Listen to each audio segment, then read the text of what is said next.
Оразаның 14 пайдасы. Барлықтарыңызға сәлем достар. Менің каналыма қош келдіңіздер. Каналға тіркеліп, видеоға лайк басуды ұмытпаңыздар. Оразаның 14 пайдасы. Бірінші пайдасы. Ораза лимфоциттердің жұмысын жетілдіреді. Адам ағзасының қорғаныш жүйесін нығайтады. Иммунитеттерге қатысты жасушалардың құрамын жаңартып, жақсартады. Екінші пайдасы, ораза адам денесін май басудан, семіруден сақтайды. Оның зардаптарын залалсыздандырады. Бұған дұға, Құран, намаз оқып қана қол жеткізуге болады. Үшінші пайдасы, ораза бүйректі тас жиналудан қорғайды.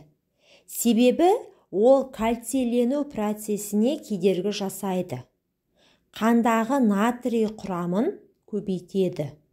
Мұның бәрі несеп жолында тас жинайтын тұздың бөлінуіне тосқауыл болады. Төртінші пайдасы. Ораза адам ағзасын жасушалар мен тіндерден түзілетін зиянды заттармен уланудан сақтайды. Бесінші пайдасы. Ораза ұстаған адамның ас қорыту жүйесі, оның қосалқы жүйесі жақсы жұмыс істеп, ас қорыту мен сіңіруге барлық мүмкіндік ашылады. Бұл жүйелер дұрыс жұмыс істейді.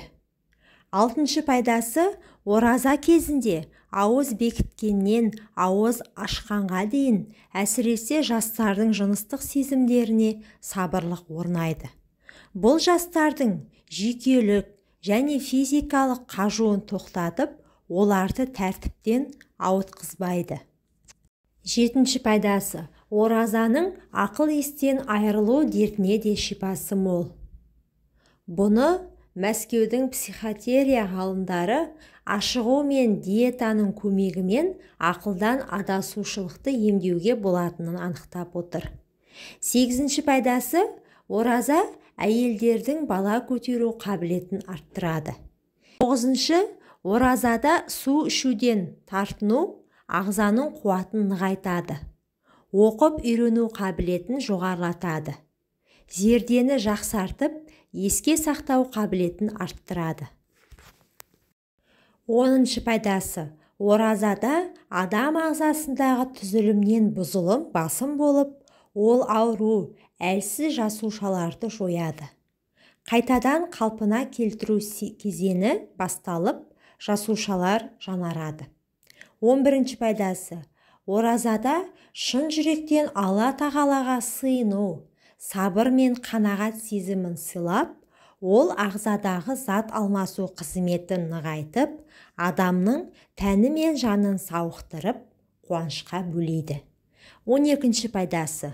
Ораза адамды жауапкершілік пен өзін тәртіпке шақыруға үйретеді. Себебі ол оразаны іштей де, көптің көзінше де ұстайды емес пе? 13-ші пайдасы.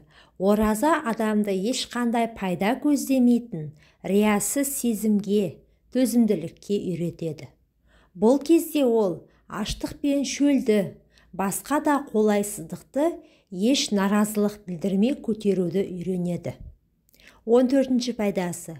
Ораза адамға қаржыны қалай үнемдеп, ақша қорын қалай байыпты түрде қалыптастыруға болатынын көрсетеді. Егер әр нәрседе қанағат білдіретін болса, үй шаруасын жүргізуде де қаржы аз жұмсалады. Ораза кезінде қалай тамақтану керек? Ораза кезінде тамақтануға ерекше мән беріп, құнары жоғары, дәрумендерге бай, әрі пайдалы тағамдарды жеу керек. Ал фастфуд өнімдерін ас мәзірінен мүлден алып тастаған абзал. Сәресі уақытына дейін сұйық тағамдар мен су, шәй сияқты сусындарды көп мөлшерде тұтыну керек. Сәресі кезінде арпа, сұлы, бидай өнімдерінен жасалған тағамдар ішсе, күні бойы ағзаны қуаттандырып тұрады.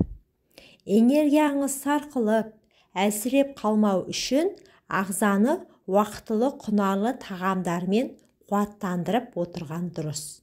Дегенмен тағамды да талғап жеу керек. Ағзаға ауыр болатын майлы немесе тұздалған асты жеуге болмайды. Оның орнын жеміс-жидектер мен көкөністерге ауыстыру қажет. Жалпы, денсаулығы жақсы кісілер үшін оразаның ағзаға тигізер пайдасы зор. Өйткені ашығу ағзаны жинақталған әртүрлі зиянды қалдықтардан тазартады. Жас әрі дені сау ағза үшін қан қысымын төмендетеді. Салмақты азайтып, ағзада жақсы жағынан өзгерістер болады. Ораза ұстаған адамдар темекі, ішімдік сияқты зиянды заттардан түбегейлі бас тартып жатады. Мұның өзі ағзаның тазаруына әсер етеді. Ұзақ уақыт тамақ ішпегендіктен ағзаның тағамға деген сұранысы төмендеп, тамақты қалыпты жеуге дағдыланады. Сондай-ақ тойып тамақтануға да болмайды. Өйткені бірден тойып тамақтану ағзаға тым ауыр соғады. Рамазан айы ағзаға пайдалы, жақсы әдеттерді бастауға қолайлы ай. Бір жағынан адам рухани тазарады. Аш қарында сумен, құрмамен ашатыны сияқты сәресі уақытында да жеңіл тамақтанған дұрыс. Ауыз ашқаннан кейін 15 минуттай күту керек. Өйткені ашығып тұрған ағзаға қомағайланып көп тамақ жеу зиян. Аш қарынға қытырлақ картоп, тез дайындалатын тағамдар, әртүрлі қоспалар қосылған зиянды тағамдар жеу дәм сезу рецепторын бұзады. Шәймен ішетін тәттілерге де тым жақын болуға болмайды. Зәйтүн майы, моцарелла ірімшігі, йогурт жеген пайдалы. Күн батқаннан таң атқанға дейін 2 рет тамақтануға тырысу керек. Тағамдардың құрамында көкөніс болуын ескеру керек. Ораза ағзаны тазартады деп жиі айтамыз. Бірақ солай екен деп созылмалы ауруы бар адамдар да өздерін қинап ораза ұстауы дұрыс емес. Дінімізде де денсаулығына зияны тимеген кезде ғана ұстауға міндеттеген. Диабет, қалқанша безі аурулары кезінде ораза ұстауға болмайды. Кейбір адамдар өздерінің аурулары туралы білмеуі мүмкін. Егер ашыққан кезде өзін жайсыз сезініп, тамақтанғысы келе берсе, дәрігерлермен кеңесу керек. Тек дәрігердің нұсқауымен ғана ораза ұстап, ашығуға болады. Ораза ұстау кезінде туындайтын тағы бір маңызды сұрақ, спорттық жаттығулармен айналысуға бола ма? Егер жеңіл жаттығулар болса, айналысуға болады. Бірақ ағзаға қатты күш түсірмеңіз. Сәресіні уақытында ішіңіз. Сәресі уақытында ұйқыңызды қиып, 1 сағат бұрын ояныңыз. Жаңғақ, дән, ірімшік, сүт өнімдері, жұмыртқа ағза үшін пайдалы болып саналады. Кәмпит, тоқаш, тәттілер, ұн қосылған тағамдар тұтынбаған абзал. Өйткені ол ағзадағы энергияны азайтады. Жеген сайын жегін келе береді. Қатты тойып тамақ ішпеу. Күні бойы аш жүргеннен кейін 1 тарелка тамақты бірден ішіп қойып, кейін мөлшерден тыс тамақ жеп қойғанына өкініп жатады. Ораза ұстағанда асқазан кішірейеді. Сосын адам тамақты аз ішеді. Суды көп ішу. Кей адамдар суды тым аз мөлшерде ішеді. Сондықтан ауыз бекіткенде қатты шөлдейді. Көп қозғалу. Қозғалыстың өзі өмір. Өмір қозғалысты талап етеді.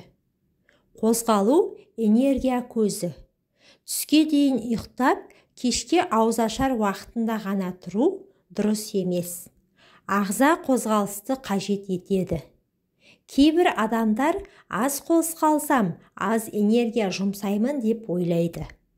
Ағзаға күш түсіретін ауыр жаттығу жасамаса да, күнделікті өмір дағдысынан айнымаған абзал.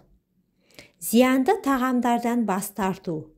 Қышқыл, тым тәтті, қуырылған тағамдардан толық бас тарту қажет. Жанмен бірге тән де ауыртпалықтан арылу керек. Оразада ағзаның демалатын кезі.